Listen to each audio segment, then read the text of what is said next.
I've had some requests from friends and family to show how I make my pizza dough. So I'm going to do that. This pizza dough can be used for pizza, obviously. And it can also be used to make pretzels, breadsticks, loaves of bread, a bunch of other items.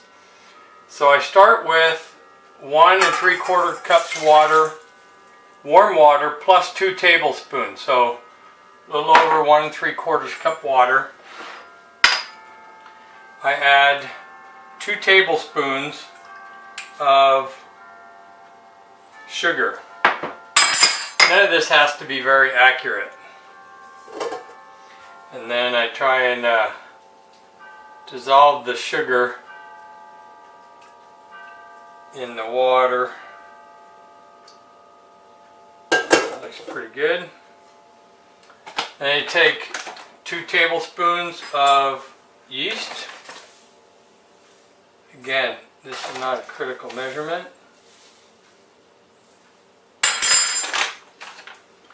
I usually mix that around a little bit.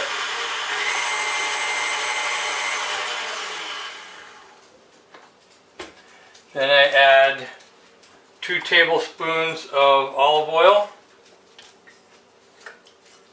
And I found 2 squirts of this opening gives me 2 tablespoons.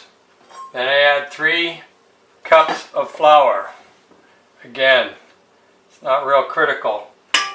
Now, the thing about breads and flour is it depends on how much humidity's in the air where you live will determine how much water you're going to need. So I live in an area that's 50 to 70% all year round. If you live in an area at high altitudes where it's dry or where it's really cold and it's dry, you're going to get a whole different amount of water needed. It could be as much as a tablespoon or 2 different. Now we just put everything in and mix it up.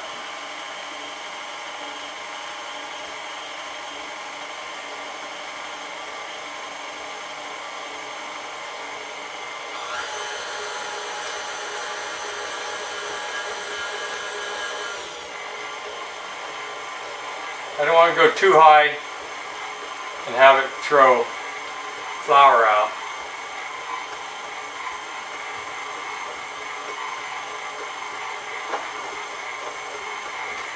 Now, once it starts to mix up, I like to scrape the sides of the bowl with a curved spoon just to get all the flour off the sides and help it mix together. It's not too dangerous with the dough hook, but you still have to keep an eye on where the dough hook is so that you don't end up getting your spoon in your dough.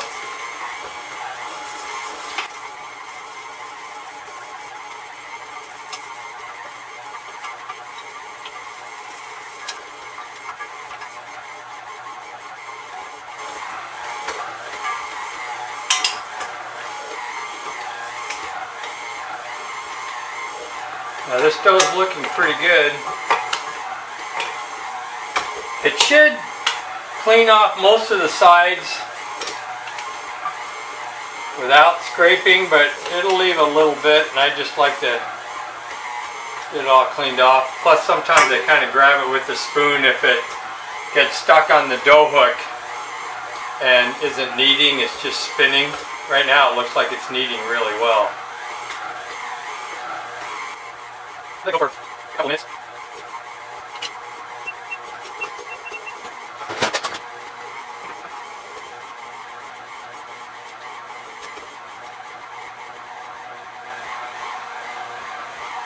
Now it's just stuck on the dough hook, but I think that's pretty good. So when you take the dough out, it should be elastic. So when you squeeze it, it should, if you see that it goes back a little bit, it shouldn't stick to your hands. So the next step is you gotta let it rise. And what I do, you see the bowl there, is, excuse me while I step in front of the camera, I I spray the bowl with a little bit of spray oil. Put the dough in, roll it around a little bit and flip it over so that the top of the dough has a nice covering of oil that'll keep it from drying out. And then from here,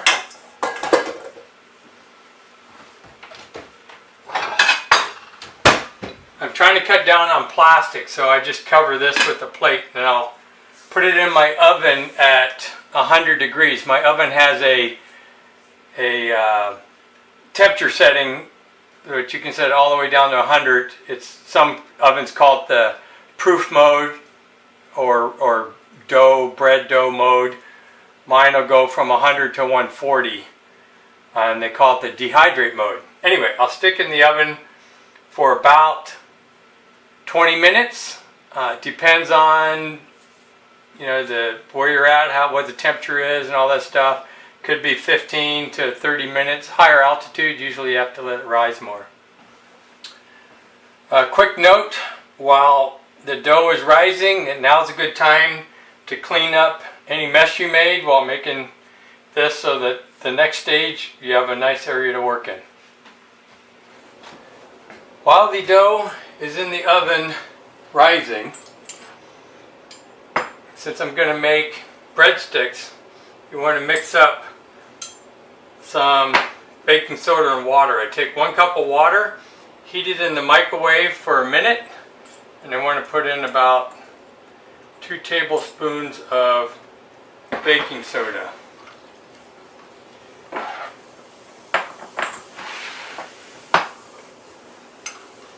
Stir that up. Dissolve as much as you can. If it doesn't all dissolve, it's not the end of the world. The dough is done rising. It's doubled in size. So we gather it up, roll it around in here. Now the next thing we want to do is start rolling out our breadsticks. So you want to roll them, it's whatever you want, however length you want. I usually roll them about, maybe 1/2 to 3/4 of an inch thick.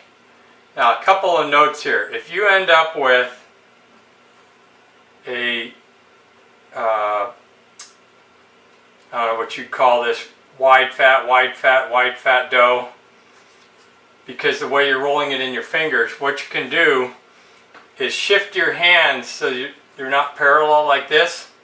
They've got an angle to them, and that way your fingers, it's not always going in the same, between the same fingers, and you'll get a smoother breadstick. So I do about like that.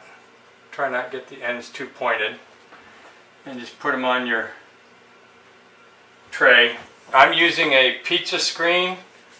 When I make pizza, I prefer to do it on a screen because that's how I was taught by a pizza maker.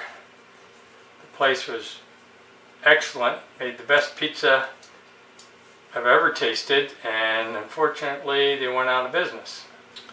Okay, so now that we've got a tray done, I'll do the other tray off camera. What we need to do now is take that baking soda water you made and wipe down the breadsticks. Now it makes them a little glossy and gives them a little bit of a salty taste to them.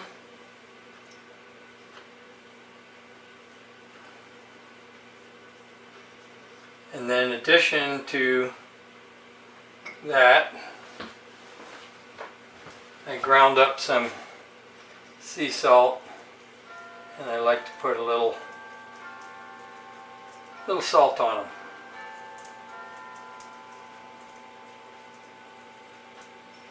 Most of it falls off onto the counter. You can sweep that up, wipe it up, put it back in your jar.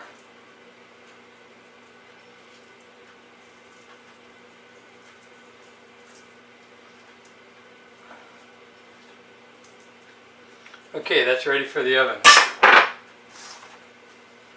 Once you've got them all rolled out and ready to go, you don't have to let them rise again. In fact, I wouldn't. Just get them finished and put them right in the oven. It's about 8 minutes at 375 degrees or 350 degrees if you have a convection oven. The breadsticks are done. That's what they look like. I went ahead and did all the dishes that I used while I was waiting for these to cook. So now, sometimes they stick on the thing a little bit, but very tasty.